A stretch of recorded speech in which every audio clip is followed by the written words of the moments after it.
Olá, mais uma vez estamos aqui para estudar a Palavra de Deus e o texto que iremos estudar, que é a continuidade, dos nossos estudos no livro de Romanos, é o capítulo 14, tá? Capítulo 14 é um capítulo que não é curto, mas eu quero tentar passar todo o capítulo de uma vez para que o assunto não fique dividido, tá? E fique mais fácil a compreensão. Então, a leitura de Romanos capítulo 14, a partir do verso 1. Acolham quem é fraco na fé. Não, porém, para discutir opiniões. Um crê que pode comer de tudo, mas quem é fraco na fé come legumes. Quem come de tudo não deve desprezar o que não come. E o que não come não deve julgar o que come de tudo, porque Deus o acolheu. Quem é você para julgar o servo alheio? Para o seu próprio dono é que ele está em pé ou cai, mas ficará em pé, porque o Senhor é poderoso para o manter em pé. Alguns pensam que certos dias são mais importantes do que outros, mas outros pensam que todos os dias são iguais. Cada um tem opinião bem definida em sua própria mente. Quem pensa que certos dias são mais importantes, faz isso para o Senhor. Quem come de tudo, faz isso para o Senhor, porque dá graças a Deus. E quem não come de tudo, é para o Senhor que não come, e dá graças a Deus. Porque nenhum de nós vive para si mesmo, nem mesmo morre para si. Porque se vivemos, é para o Senhor que vivemos, se morremos, é para o Senhor que morremos. Quer pois vivamos ou morramos, somos do Senhor. Foi precisamente para esse fim que Cristo morreu, e tornou a viver, para ser Senhor tanto de mortos como de vivos. Você, porém, por que julga o seu irmão? E você, por que despreza o seu irmão? Pois todos temos de comparecer diante do tribunal de Deus, como está escrito: por minha vida, diz o Senhor, diante de mim se dobrará todo o joelho e toda língua dará louvores a Deus. Assim, pois, cada um de nós prestará contas de si mesmo diante de Deus. Portanto, deixemos de julgar uns aos outros. Pelo contrário, tomem a decisão de não pôr tropeço ou escândalo diante do irmão. Eu sei e estou persuadido no Senhor Jesus de que nada é impuro em si mesmo, a não ser para aquele que pensa que alguma coisa é impura. Para esse é impura. Se o seu irmão fica triste por causa do que você come, você já não anda segundo o amor. Não faça perecer, por causa daquilo que você come, aquele por quem Cristo morreu. Não seja, pois, difamado aquilo que vocês consideram bom. Porque o reino de Deus não é comida nem bebida, mas justiça, paz e alegria no Espírito Santo. Aquele que deste modo serve a Cristo é agradável a Deus e aprovado pelas pessoas. Assim, pois, sigamos as coisas que contribuem para a paz, e também as que são para a edificação mútua. Não destrua a obra de Deus por causa da comida. Todas as coisas, na verdade, são puras, mas não é bom quando alguém come algo que causa escândalo. É bom não comer carne, nem beber vinho, nem fazer qualquer outra coisa que leve um irmão a tropeçar. A fé que você tem, guarde-a para você mesmo diante de Deus. Bem-aventurado é aquele que não se condena naquilo que aprova, mas aquele que tem dúvidas é condenado se comer. Pois o que ele faz não provém de fé, e tudo o que não provém de fé é pecado. Muito bem. Esse texto é bem complexo. É simples e complexo. A palavra de Deus, ela a todo momento, os textos que são colocados diante de nós pelo próprio Deus são textos ao mesmo tempo simples, porque Deus ele é claro, mas são textos complexos. E quando eu digo complexo, fazendo referência a esse texto, é porque é um texto que vai falar a respeito de algumas coisas que dividem opiniões dentro da igreja, que causam separação dentro da igreja, questões que com certeza alguns irmãos nunca estudaram esse texto e não tiveram, talvez já leram esse texto, mas não se aprofundaram, né?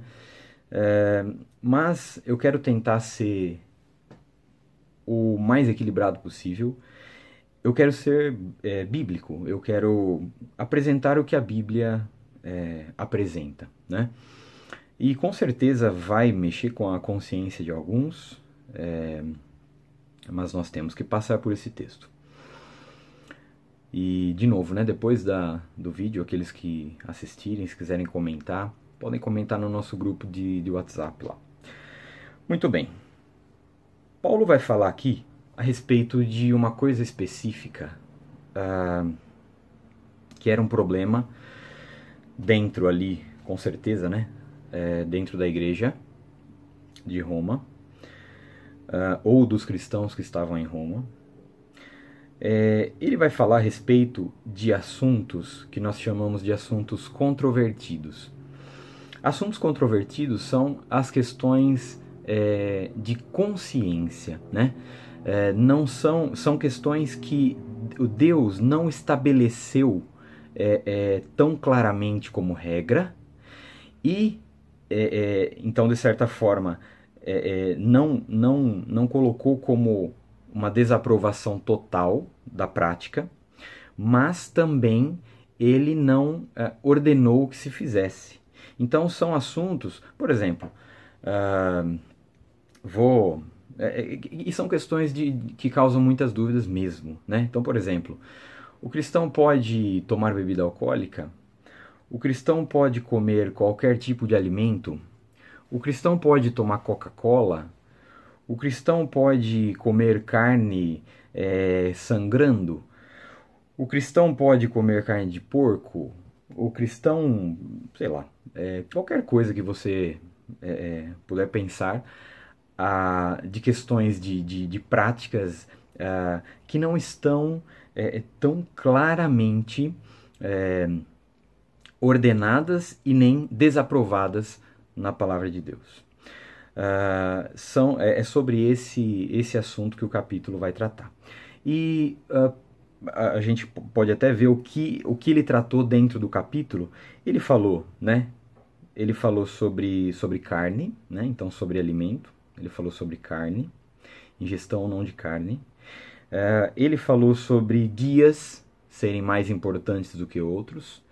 E no versículo 21, ele vai falar do vinho, né? Do vinho. Então, bebida, comida e dias, né?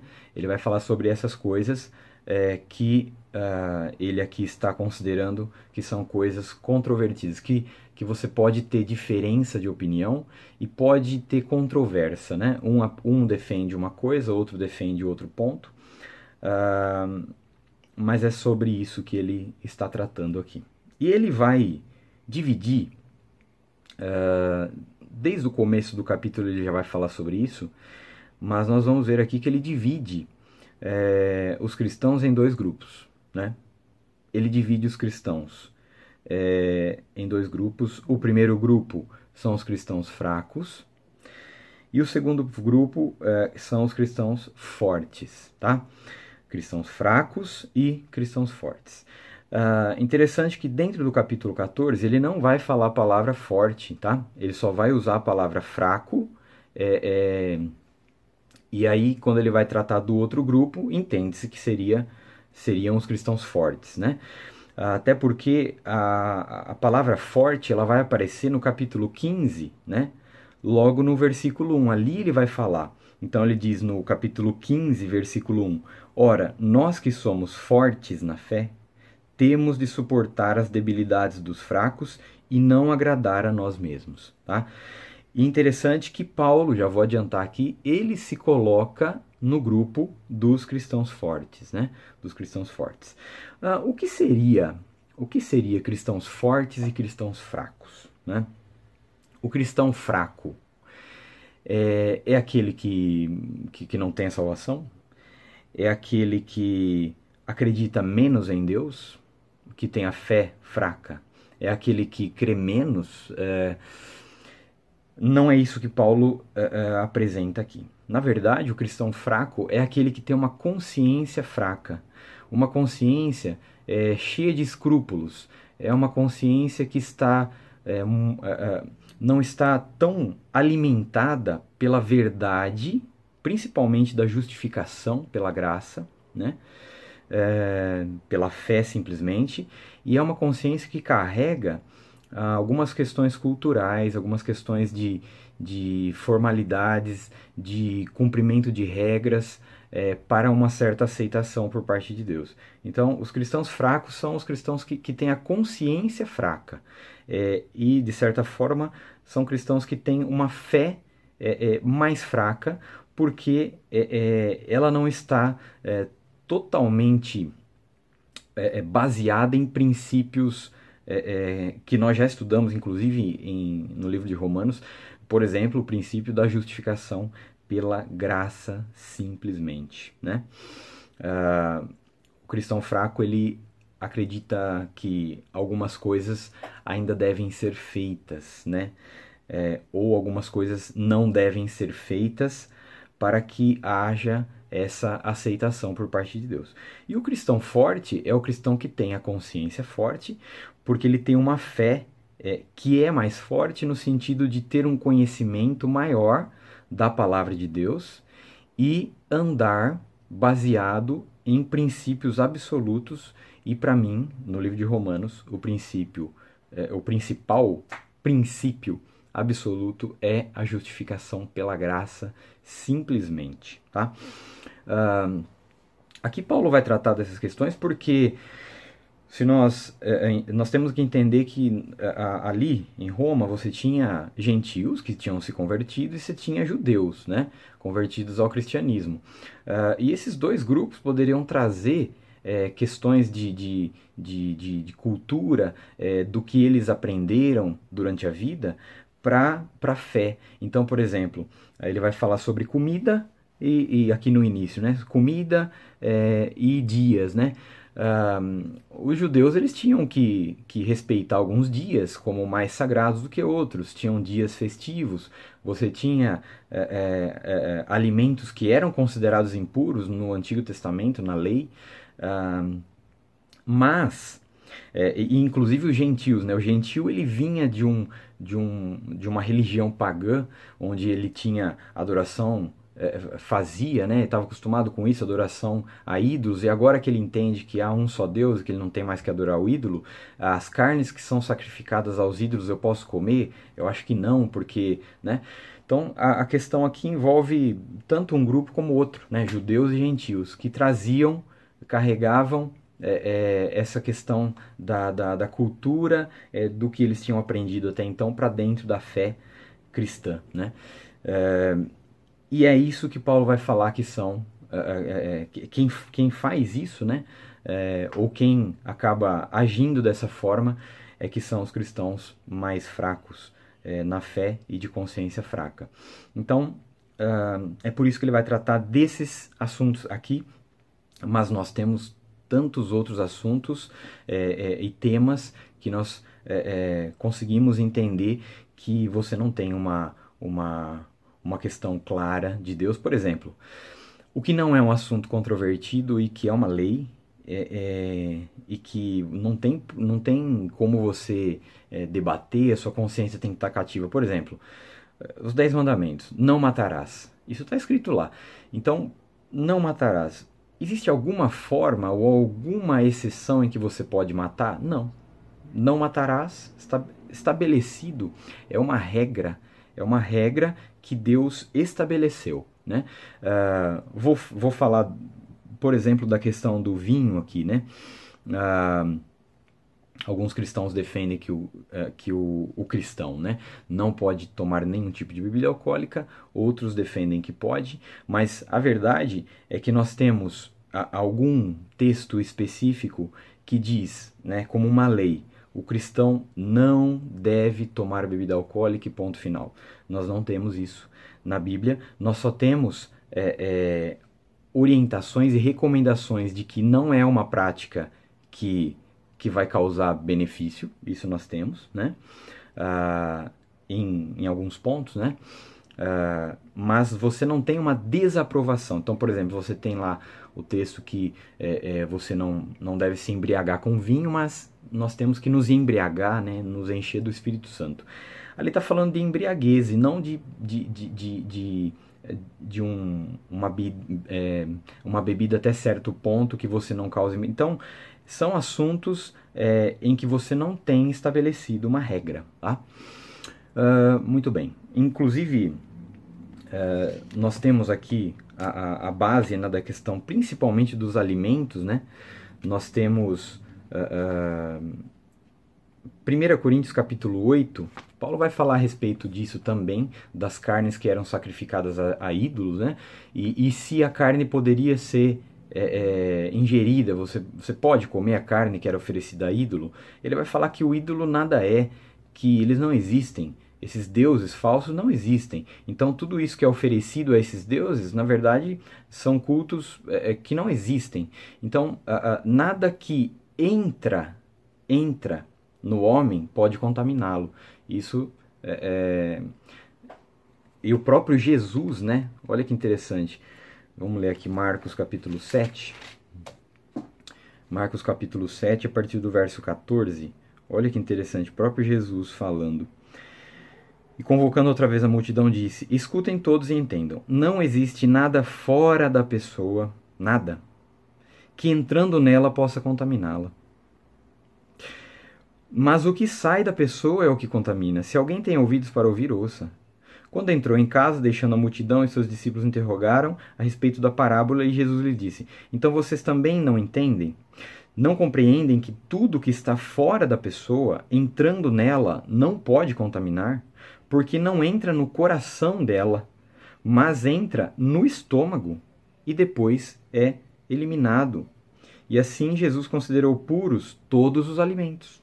E dizia: o que sai da pessoa, isso é o que a contamina, porque de dentro do coração das pessoas é que procedem os maus pensamentos e todas as outras coisas ruins, né? Então é interessante, porque o próprio Jesus já havia dito que não há nenhum alimento que seja impuro, né? Porque nada que entra na pessoa pode contaminá-la, e sim o que sai, porque quando entra bebida, comida, isso vai para o estômago, e o estômago digere e elimina, né? Isso não atinge o coração. Na verdade, o que sai é o que torna a pessoa contaminada, porque é aquilo que o coração já é contaminado. Muito bem. Quais são as atitudes dos dois grupos aqui, dos fortes e dos fracos? Basicamente, a atitude é uma atitude só que acaba se mostrando de várias formas, mas olha só. A partir do verso 1. Acolham quem é fraco na fé. Aqui então está falando do forte. Acolham quem é fraco na fé, não porém para discutir opiniões. Um crê que pode comer de tudo, mas quem é fraco na fé come legumes. Quem come de tudo não deve desprezar o que não come. Então, se ele está dizendo que é o fraco na fé, que acha que tem coisa que não pode comer, esse é o fraco. O forte, então, né? Qual é a atitude dele para com o fraco? É de desprezo. Então, o forte, como ele entende de maneira mais profunda a palavra de Deus, ele está firmado na justificação pela fé e pela graça, entende o que próprio Cristo disse, que os alimentos todos são puros, né? E o próprio, olha que interessante, o próprio Paulo aqui, quando ele diz, no versículo 14, eu sei e estou persuadido no Senhor Jesus de que nada é impuro em si mesmo, a não ser para aquele que pensa que alguma coisa é impura. Então, o forte ele tem essa consciência sobre essa verdade, e o fraco, como não tem, ele acaba agindo dessa forma, às vezes até naturalmente, desprezando aquele que é fraco. E isso que Paulo aqui está condenando, o desprezo daquele que é fraco pelo que é forte, né? Então a atitude errada aqui do forte para com o fraco é atitude de desprezo. E qual é a atitude do fraco para com o forte? Então o fraco entende que tem coisa que não pode fazer, e ele, na cabeça dele, na mente dele, na consciência dele, isso está colocado assim. Então quando ele vê o forte fazendo algo que ele desaprova, né? Como comer algum alimento, ou na própria questão do vinho, né? Qual é a atitude que o fraco tem para o forte? Então, olha só, quem come de tudo, no 3, né? Quem come de tudo não deve desprezar o que come, e o que não come, que é o fraco, não deve julgar o que come de tudo. Então a atitude do fraco para com o forte é de julgamento. Então ele aponta o dedo e fala, olha aquele lá o que ele faz, não pode comer isso e ele está comendo, não pode fazer tal coisa e ele está fazendo, porque na consciência dele aquilo é errado, né? Ele estabeleceu dessa forma dentro da mente dele, e isso está estabelecido. Então, as duas atitudes são essas. O forte, a atitude errada dele é de desprezar o fraco. E a atitude errada do fraco é de julgar o forte naquilo que ele faz, tá? Agora, o que é interessante aqui, se nós dividirmos o capítulo 14 em duas partes, nós vamos ver que, mesmo que haja algumas coisas aqui que são sobre os dois grupos, mas há uma ênfase maior em tratar da questão dos fracos do versículo 3, ou do versículo 4 até o versículo 13, a primeira parte do versículo 13. Então, do versículo 4 até o versículo 13, ele vai atacar a atitude do fraco, tá? A atitude de julgamento do fraco para com o forte. Então, olha só. Quem é você no 4? Quem é você? Como ele já tinha dito no 3, que o fraco não deve julgar o que come de tudo, que é o forte, porque Deus o acolheu. Então, quem é você para julgar o servo alheio? O que ele está querendo dizer? Quem é você, o fraco, para julgar o servo de outro? Porque o forte não é servo do fraco. Ele é servo de Deus. Ele é servo do Senhor Jesus. Então, quem é você para julgar o servo alheio? Ele tem um Senhor. Então, olha só. Para o seu próprio dono, é que ele está em pé ou cai, o forte. Mas ficará em pé, porque o Senhor é poderoso para o manter em pé. Então, olha só. Quem é você para julgar o forte, que é um servo alheio, porque você não é dono dele? Então, ele tem um dono, que é o Senhor Jesus. E quem decide se esse que está agindo de forma a que fere a sua consciência, que é mais fraca, se ele tem esse Senhor, né, que não é você, é o Senhor Jesus, é esse Senhor que decidirá se ele ficará em pé ou se ele vai cair. Então quem julga é o Senhor. Só que ele termina dizendo que o Senhor é poderoso para o manter de pé. Ele ficará em pé. Isso é incrível, né? Por quê? Por quê? Porque é Deus que nos mantém em pé. É Deus. A perseverança dos santos em continuar até o fim na fé não vem do homem. Não pode vir de mim, de você, mas tem de vir de Deus. Deus. Deus, Jesus Cristo, o Espírito Santo é que nos mantém de pé, né? E me vem à mente o que já foi dito em Romanos, né? Gente, tem umas buzinas aqui no fundo, ó, só para registrar em momento histórico, né? Nós estão passando aqui na avenida, com certeza é manifestação pró-Bolsonaro, tá? Então, se os irmãos escutarem um buzinaço aí, com certeza é isso. Mas vamos lá. Se ficar muito alto aqui, a gente para o vídeo, tá? Eu acho que eu vou ter que parar um pouquinho, tá, gente? Senão vai ficar complicado. Voltando aqui. Então, é Deus que nos mantém em pé. E o que me vem à mente é aquele texto que que o próprio livro de Romanos nos coloca, né? Quem poderá nos separar do amor de Cristo? Ou o que poderá nos separar? O que ou quem? Ali vai citar algumas coisas, mas na verdade é nada. Nada. Porque quem decide se você fica em pé ou não, não é você e não são os seus atos. Não é o seu bom desempenho na vida cristã. Não é isso. E sim a vontade do Senhor em te manter em pé. Então, como nós sabemos que algumas coisas são questões de consciência e são questões de que está certo ou errado, fica no nível da consciência e do que as pessoas acham que é certo ou errado, né? No versículo 5, né? Ele diz: alguns pensam que certos dias são mais importantes, alguns pensam, olha só, do que os demais, mas outros pensam que todos os dias são iguais. Cada um tem opinião bem definida em sua própria mente. É interessante. E o que o fraco, né? O que o fraco, quando ele erra, né? Julgando o forte, do que ele está se esquecendo quando ele faz isso? Qual é o erro dele? O que ele tem que pensar para não cometer esse erro? Primeira coisa é que todos são justificados pela fé.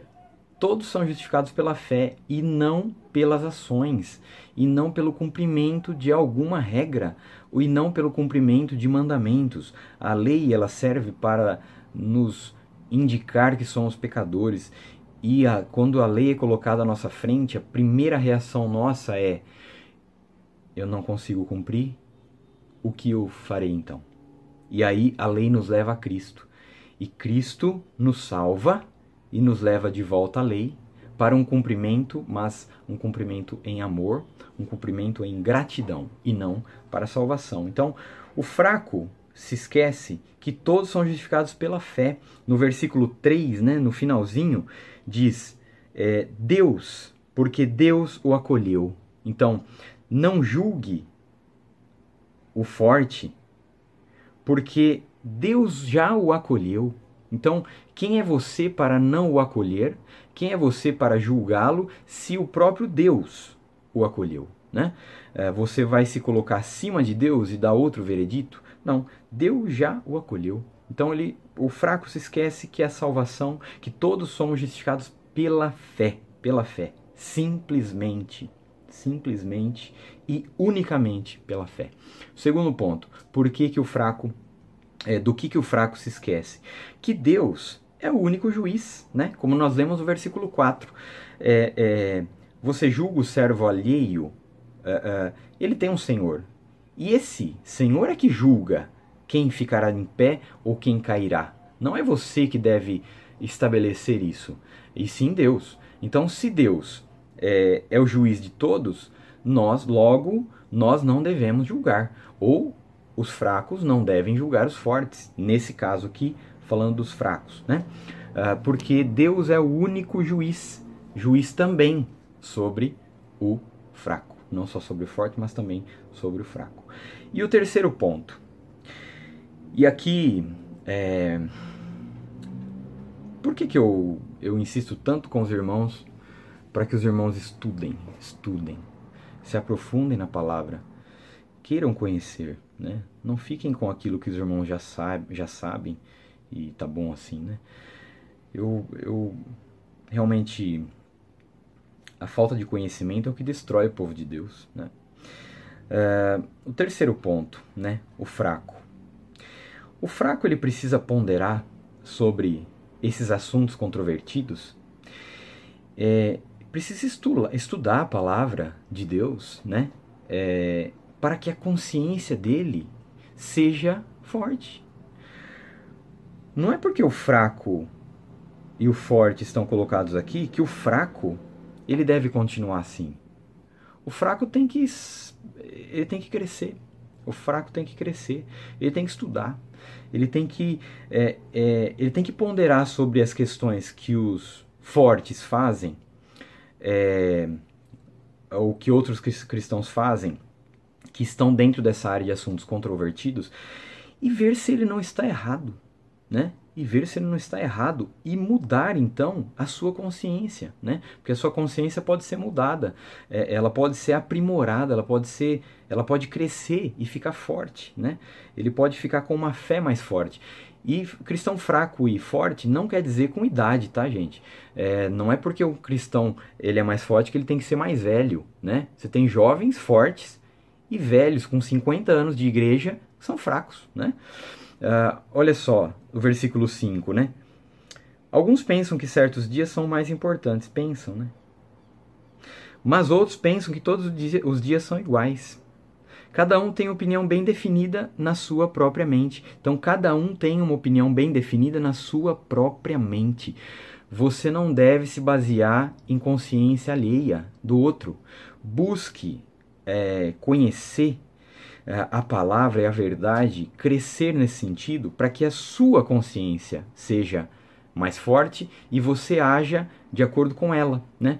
Porque aquilo que você definiu na sua mente, você vai viver a partir disso. E se forem questões fracas que você colocou ali, e se você acredita de forma fraca, frágil, você vai viver a vida assim.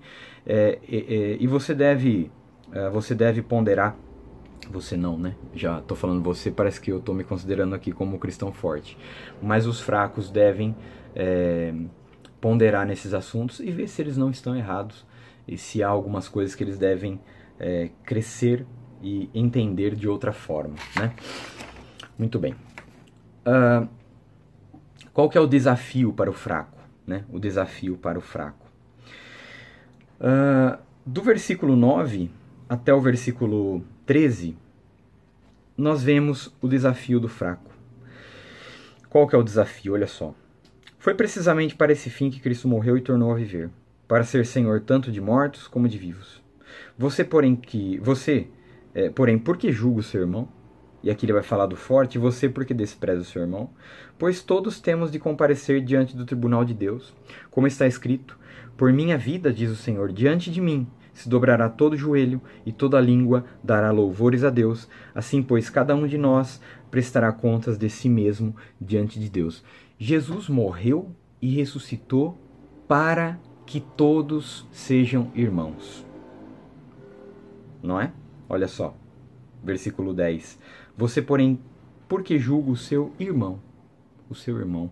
Então, o desafio do fraco é não julgar, mas aceitar o forte, né? Porque ele é seu irmão, entendendo o maior dos princípios, que é que Deus é o juiz de todos. E todo joelho se dobrará e toda língua confessará diante de Deus que Deus é o Senhor e é o juiz, né? Então o desafio do fraco é entender que Deus já acolheu o forte, que Deus já acolheu, mesmo que ele faça coisas que a sua consciência, a consciência do fraco, entenda que está errado, Deus já o acolheu, né? Isso foi feito de maneira graciosa, por meio da graça, simplesmente. Entender que todos terão que prestar contas de si mesmo diante de Deus. Você não vai prestar conta a respeito do que outra pessoa fez. Você vai prestar conta de si mesmo diante de Deus. Então, não concentrar a atenção na conduta do outro, mas se concentre na sua conduta, porque isso é o que importa. Agora nós vamos falar então dos fortes, tá? Vamos tentar ser mais rápido aqui, porque meu tempo está quase acabando ali. Segunda parte do versículo 13. Então, a primeira parte. Portanto, deixemos de julgar uns aos outros, falando dos fracos, e agora do forte. Pelo contrário, tomem a decisão de não pôr tropeço ou escândalo diante do irmão. Eu estou persuadido no Senhor Jesus de que nada é impuro em si mesmo, a não ser para aquele que pensa que alguma coisa é impura, para esse é impuro. Então, o princípio que eu quero seguir aqui é o seguinte: se Paulo está dizendo que ele sabe e está persuadido no Senhor de que nada é impuro em si mesmo, os fracos estão errados nesses pontos de comida e bebida e ponto final. Paulo está dizendo aqui que ele entende e ele está persuadido no Senhor de que nada é impuro em si mesmo, a não ser para aquele que pensa que alguma coisa é impura, para este é impura. Então eu não estou querendo defender um ponto de vista e outro e manter isso. Paulo está definindo aqui que o fraco está errado nesses pontos, tá? Mas não quer dizer que, porque o fraco está errado nesses pontos, o forte tem que agir de qualquer maneira. É isso que ele vai tratar aqui. E a primeira coisa que o forte não deve fazer não deve fazer com que o irmão fraco tropece, tá? Pelo contrário, olha no versículo 13. Tomem a decisão de não pôr tropeço ou escândalo diante do irmão. Se nós formos lá para o versículo 20, olha só. Não destrua a obra de Deus por causa da comida, mesmo que você esteja certo, sendo forte. Todas as coisas, na verdade, são puras, mas não é bom quando alguém come algo que causa escândalo. É bom, o 21, não comer carne, nem beber vinho, nem fazer qualquer outra coisa que leve um irmão a tropeçar. Então, se você tem uma consciência forte, você é um cristão que tem esse entendimento mais amplo, você não deve fazer essas coisas quando isso leva um irmão a tropeçar, ou se isso for feito, inclusive, talvez com o propósito de fazer o irmão tropeçar, né? Você, mesmo estando certo, o cristão forte, ele não deve agir de qualquer maneira para com o irmão mais fraco. E o primeiro e talvez o maior ponto é que, mesmo que o fraco esteja errado em seu pensamento, o forte, ele não age em amor quando ele pratica essas coisas, que na consciência dele está correto, quando ele pratica essas coisas e leva os mais fracos a tropeçarem. Então, olha só que interessante. No versículo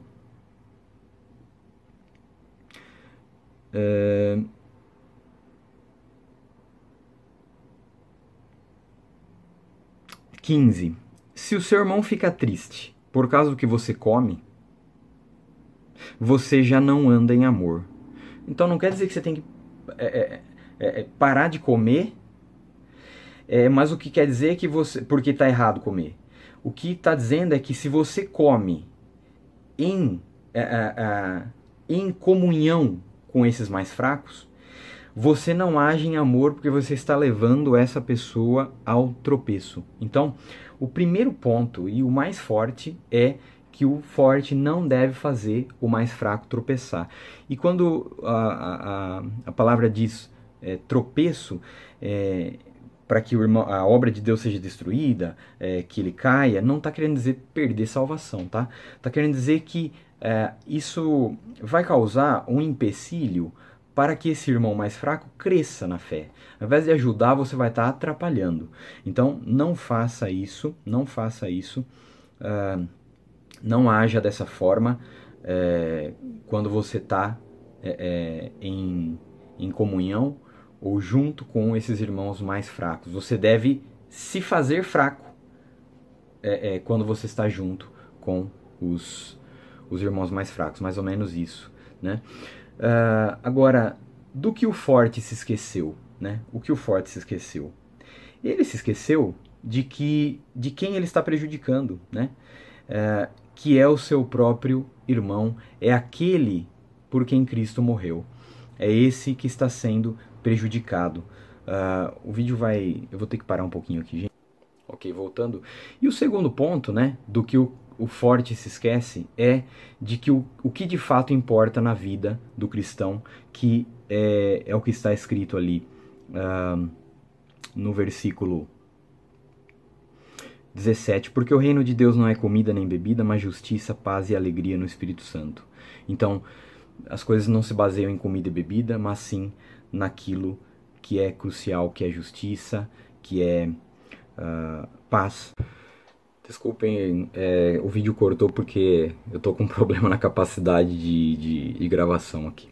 Mas apaguei umas coisas. Só pra gente finalizar rapidamente aqui, eu havia dito que sobre o segundo ponto, né? O primeiro ponto daquilo que o forte se esquece é que a quem ele está prejudicando, né? Que é nada mais, nada menos a pessoa por quem Cristo morreu. Então, existe algo mais importante para Cristo do que aquelas pessoas por quem ele morreu? Não. Então, morreu por aqueles, né? Eu ia dizer aqui que morreu por todos, né? Mas morreu por aqueles por quem ele decidiu morrer, né? E essas pessoas a quem o Pai deu a ele. E essas pessoas são importantes. Então, o forte, ele se esquece de que ele está prejudicando aquilo que é mais importante para Cristo, que é aqui na Terra, né? Que são as pessoas por quem ele morreu. E o segundo ponto que eu havia dito, que é o que de fato importa na vida cristã, né? O que de fato importa, que está no versículo 17. Porque o reino de Deus não é comida nem bebida, mas justiça, paz e alegria no Espírito Santo. Então, o forte tem uma consciência mais forte, ele sabe das coisas que tem assuntos que Deus não proibiu, não orientou que se faça, mas não proibiu de maneira clara. Então ele definiu isso muito bem na cabeça dele, levando em consideração que nada que entra no corpo do homem, nada que entra contamina o homem, mas sim aquilo que sai, porque aquilo que entra não entra no coração do homem, e sim aquilo que sai é o que o contamina, porque o coração já está contaminado. Levando isso em consideração, o que de fato importa não são essas coisas, né? O que de fato importa é justiça, paz e alegria no Espírito Santo, que o Espírito Santo nos dá isso, né? Justiça tem a ver com a justificação, tem a ver com ser justo diante de Deus, e isso é Deus que estabelece, não é o homem. A paz, né? A paz com Deus, a paz de estar livre da condenação do pecado, a paz que não só a paz com Deus, mas a paz de Deus também, que só pode vir por meio do Espírito Santo, e a alegria, né? A alegria da salvação, de ter certeza da salvação, de que você foi comprado e você não é de você mesmo mais. O reino de Deus se baseia nisso, e não em comida e em bebida. Então, se o forte ele tiver que se abster de coisas, mesmo entendendo que não são impuras, por elas mesmas, mas entender que o que importa não é isso, ele deve se abster dessas coisas, né? Para que isso não leve o mais fraco ao tropeço, né?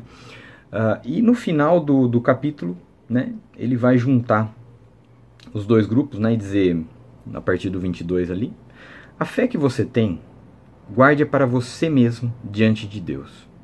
Bem-aventurado é aquele que não se condena naquilo que aprova. Mas aquele que tem dúvidas é condenado se comer, pois o que ele faz não provém de fé, e tudo que não provém de fé é pecado. Olha que interessante. Ele está dizendo que, mesmo que algo seja bom, se você entende na sua cabeça que isso é mal, não faça. Não faça. Porque você vai estar agindo em não conformidade com a sua consciência e com a sua fé. E ele vai falar, e tudo que não provém de fé, isso é pecado. Então, é bem complexo, mas simples. Se há algo que o fraco considera pecado, mesmo que não seja verdadeiramente, ele não deve fazer, porque ele vai estar agindo em não conformidade com a consciência dele, que entende que aquilo é errado. Então ele vai estar pecando se ele fizer. É isso que o texto diz. E cada um, por isso que ele diz, né? Cada um, o forte, o fraco, tenha bem guardada a fé diante de Deus. E bem-aventurado é aquele que não se condena naquilo que aprova, certo? Porque as questões que não estão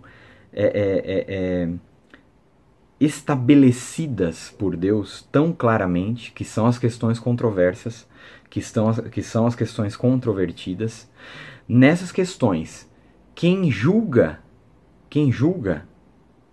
que se está certo ou não é a consciência, é a fé. Então, bem-aventurado é aquele que não se condena naquilo que aprova, né?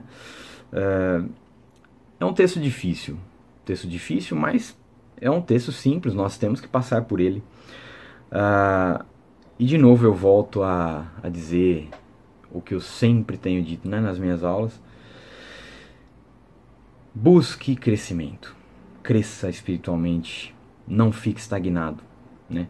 Cresça, queira conhecer a verdade, conheça a palavra para que você não fique com uma consciência fraca para viver essa vida dessa forma, né?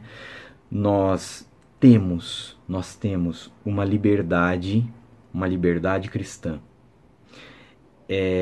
Essa liberdade, quando você entende e compreende essa liberdade, isso é libertador. Você se livra das amarras do legalismo, você se livra das amarras do cumprimento de regras, você se livra daquilo que parece que que tem que acompanhar o sacrifício de Cristo como uma muleta, como algo que tem que completar aquilo que Cristo fez. Cristo fez tudo. E você agora age em amor, em liberdade, dentro dessas questões que são questões de consciência e questões que são questões controvertidas, tá?